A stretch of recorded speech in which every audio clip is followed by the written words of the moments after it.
Tá legal o som, não, bacana. Olha aí, Black Metal, a gente vai falar um pouquinho disso hoje, o som tá massa pra caramba aqui, vocês estão ouvindo aí de fundo. Mas aí galera, quem curtiu nosso primeiro vídeo, dá uma ajudinha pra nós, compartilha esse também, se você gostar não. Hoje a gente vai falar um pouquinho de Black Metal, que é um gênero aí bastante controverso, né, Larissa? Tem muitas discussões sobre ele. O Black Metal ele tem uma postura completamente anticristã, anti-religião. Tipo assim, o Black Metal ele veio basicamente do Heavy Metal, com uma pegada mais extrema, mais pesada. E assim, com o Venom trazendo à tona os seus dois álbuns, o Welcome to Hell e o Black Metal, onde surgiu o termo, onde ele cunhou o termo, né? Falando um pouco sobre anti-religião mesmo, totalmente voltado a criticar o que a religião fazia com as pessoas. Era considerado um aprisionamento intelectual, né? A gente ainda vê isso muito hoje aí, muitas religiões aprisionando intelectualmente os seus seguidores. Mas aquela época era extremamente, nossa, era assim, algo que era marcante. Você chegar e falar mal de Jesus Cristo na cara dura. Hoje as pessoas falam, quem quer conviver com isso, beleza, quem não quer, que tapa os ouvidos. Mas naquela época era politicamente incorreto mesmo falar mal de igreja, de Deus, de Bíblia principalmente. E o Venom trouxe isso tudo à tona em 1980, vamos dizer assim. Isso, e deu abertura também para que outras pessoas pudessem fazer a mesma coisa. Porque, tipo assim, o cara teve coragem de fazer, a gente vai fazer também. E aí começou a se espalhar o Black Metal, principalmente pela Escandinávia, lá, Noruega, Finlândia, por esses países. Tanto é que as bandas, tipo assim, consideradas mais importantes do Black Metal, vêm praticamente de lá. A gente tem aí, na questão do cenário do Black Metal, em contrapartida, dentro das igrejas, vem o Un-Black Metal, que é o não metal negro, né? Que, como a Larissa em discussão comigo aqui antes do vídeo, falou do White Metal, que é um termo que hoje não é mais utilizado. A gente usava muito para definir aquilo que era metal, que não era secular, é chamado de White Metal, que é o metal branco. Exatamente para bater de frente com o Black Metal, o metal negro. Só que isso deixou de ser utilizado por causa dos ideais. A terminologia ela partia mediante as ideias da música. O que os caras traziam de sentimento na música, de pensamento, de contexto musical para você ouvir. As letras eram embasadas em quê? Continuam embasadas do mesmo jeito. O metal, o black metal fala da mesma coisa, de ateísmo, de satanismo, de paganismo, das religiões deles e tal. Enquanto a gente vai continuar usando doutrina cristã da mesma forma em qualquer sentido de metal que a gente estiver tocando. Punk, heavy, thrash, speed, qualquer um deles vai continuar com a mesma ideologia cristã. Então ficou meio que vago usar o termo white metal para definir somente o black metal cristão, né, vamos dizer assim. Então utilizar o termo un-black metal. Muitos dos metaleiros, headbangers, roqueiros, não sei qual terminologia estão usando hoje, não gostam desse termo de jeito nenhum. Falam que un-black metal é palhaçada. Mas aí a gente vai estar colocando aqui em pauta agora o porquê dessas coisas, né? Uhum. Interessante também a gente ver que o Black Metal, ele praticamente é um estilo de vida, se a gente for analisar. Se você pegar características das bandas de Black Metal, elas têm muita coisa em comum. Vou dar um exemplo bem supérfluo aqui, mas é a questão de roupa, por exemplo. A galera que curte Black Metal mesmo das antigas, isso. Os caras usam preto mesmo. Tá certo que lá para aqueles lados de lá é neve, né? A gente for usar aqui no Brasil a roupa que eles usam lá, a gente tá ferrado. Mas eles fazem também uso do corpse paint, que foi uma coisa que marcou muito o estilo do black metal. O corpse paint ele podia ser usado tanto para questão de impacto, que muitas vezes eles colocavam coisas parecendo sangue no rosto, claro que era maquiagem e tal. Bom, nem todas eram maquiagem, né? Que o cara do Mayhem, por exemplo, o Euronymous mas o Mayhem era maluco, né? O tipo Mayhem assim, era uma coisa louca. Aquelas coisas que o pessoal do Mayhem fazia, não tinha muita noção de que parecia artístico demais. Apesar de que se fosse olhar era uma encenação no palco. Mas, poxa, o Euronymous fez o Mayhem subir de um modo que foi sensacional. O pessoal curtia Mayhem mais pela performance visual deles, pela pirotecnia no palco, né, vamos dizer assim, aquela loucura toda, fogo para todo lado, bolsa com cadáver de urubu, sei lá, abutre, assim. E aquelas músicas só falando de podridão mesmo. Então, e o Mayhem, do jeito que eles eram no palco, eles eram por trás do palco. Tanto é que tem muitas histórias a respeito do Mayhem. Por exemplo, a história do Dead, que foi um dos integrantes que morreu, cometeu suicídio. O cara deixou um bilhete escrito "Desculpa pelo sangue". O que os caras da banda pensaram? Vamos tirar uma foto e colocar na capa do álbum. Tá lá, a foto do cara morto lá na capa do álbum. Sem contar o Varg, que esfaqueou o Euronymous por causa de uma discussão. Foi preso. Discussão boba, mas foi uma discussão aí que levou à morte do cara. O cara foi preso, tá solto aí, mas falar pra você, não tem a cara de muita sanidade, não, tá? A ideia da discussão deles foi interessante, você parar pra analisar. Pô, um é produtor, o outro é músico, né? E o produtor, não, você vai fazer música falando de Satanás, é isso aí, pronto, acabou. E o Euronymous batendo o pé, querendo música satânica. E o Varg, não, eu quero fazer música pagã, eu quero falar da minha religião, eu acredito em Odin, acredito em Loki e tal. Eu sou nórdico, eu quero manter minha religião aqui. Eles vieram roubar a nossa cultura, eu quero falar da minha vida, do que eu vivencio. Não, você vai falar de anticristo e isso pronto, acabou. E na discussão gerou a morte de um deles. Então assim, é muita loucura, mas é o estilo de vida dos caras, como Larissa falou. E aí a gente for parar para analisar, tem o contexto cultural. O que acontece? A revolta do pessoal nórdico com a igreja é porque praticamente roubaram a cultura deles. A igreja católica, que começou com as sessões missionárias, enviando os padres jesuítas para todos os cantos do mundo, enviou padres jesuítas para lá também. E esses caras chegaram e falaram, não, vocês estão fazendo tá tudo errado, igual fizeram aqui no Brasil com os índios. Começou a catequizar todo mundo.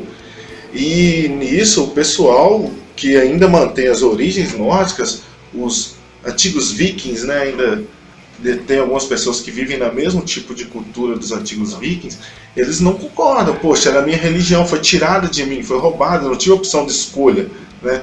Então isso aí é a grande discussão nórdica a respeito da religiosidade ocidental. Pô, os caras tinham uma crença, chegaram lá e implantaram outra dentro do cenário deles, é isso que eles não concordam. Por isso o álbum do Burzum que o Varg queria fazer era falando disso, a minha religião é essa, pronto, acabou, eu não quero falar das suas. Mas os Eurônimos não vão meter a lei na religião deles, eles estão roubando nosso espaço aqui. E aí surgiu esse cenário que todo mundo sabe da morte do Eurônimos aí. Isso, daí também a ideologia do black metal, exatamente, como você comentou. E com o passar do tempo, tipo assim, aliás, não tanto tempo depois do boom do black metal, veio o Unblack. E a banda percussora desse Unblack metal foi o Untested, que também foi alvo do Varg, do Mayhem.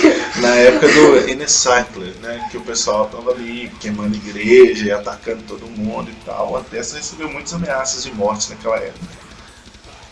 E uma coisa interessante é que uma das pessoas que iam contra o Unblack Metal, até esqueci o nome do músico. É o Hellhammer, tocava no Mayhem, era o baterista do Mayhem. Foi pro Untested. Gravou os dois álbuns com o Untested, o Death Stop Living e o... esqueci o nome do outro álbum agora, tava na ponta da língua, mas é o álbum que saiu junto com o Death Stop Living. É um álbum muito bom, conceitual, bacana pra caramba, as baterias do Hellhammer nele estão sensacionais. E assim, é um pouco irônico? Mas poxa, foi questão de que tudo caminhou para isso aí. Só que a gente for pegar para analisar hoje, o Unblack Metal tem um cenário mundial muito amplo mesmo. A gente tem bandas de qualidade aí no cenário do Unblack Metal, assim como tem bandas de qualidade no cenário do Black Metal. Mas por ideologias religiosas, por ideologias da minha crença, o que eu acredito em Deus, puxa. Eu vou ouvir músicas que vão me falar, que não vão criticar o que eu acredito. Eu prefiro ouvir músicas que são voltadas para o cristianismo. Então, eu vou ouvir um black metal. Então, eu ouço aí Divine Symphony, né? Como a gente já falou, uma banda brasileira muito boa, por sinal, um som sensacional. Tem ainda na minha lista aí, eu tenho o próprio Untested, o Grave Declaration. Não, Grave Declaration para mim é a melhor, não tem base. Varg Vandring também muito boa, por sinal. E a gente tem muitas bandas ainda para serem conhecidas. A Slashvolk da Holanda, né? Slashvolk é bacana pra caramba.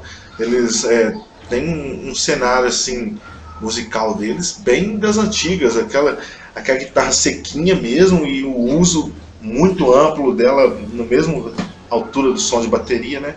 Bem bacana, não é nada muito abafado. Mas a questão é que as pessoas ainda não aceitam esse tipo de música ser voltada para o cristianismo. Ainda tem aquela questão, vocês é doido demais, essa música fala de Deus, não, isso é do diabo, a voz do diabo. Aí eu pergunto, se ouviu a voz do diabo, você está falando, é bem complicado. O pessoal fica com essa coisa de, essa voz aí é do capeta, mas a Bíblia fala que é a voz de Deus. Natural como um trovão. Então, assim, tá aí, já derrubei esse documento. Só porque os caras fazem a voz rasgada dizendo que é voz de possuído pelo demônio. Tudo culpa do filme Exorcista, cara. Se o filme Exorcista não tivesse saído, ninguém falava isso. Mas tá bom. O cenário está aberto a vários tipos de bandas. A gente tem hoje uma banda que eu acho muito bacana. Eu posso não ouvir, mas já ouvi muito. É o Cradle of Filth. Eu achei muito bacana na época. Pô, era um black metal de qualidade.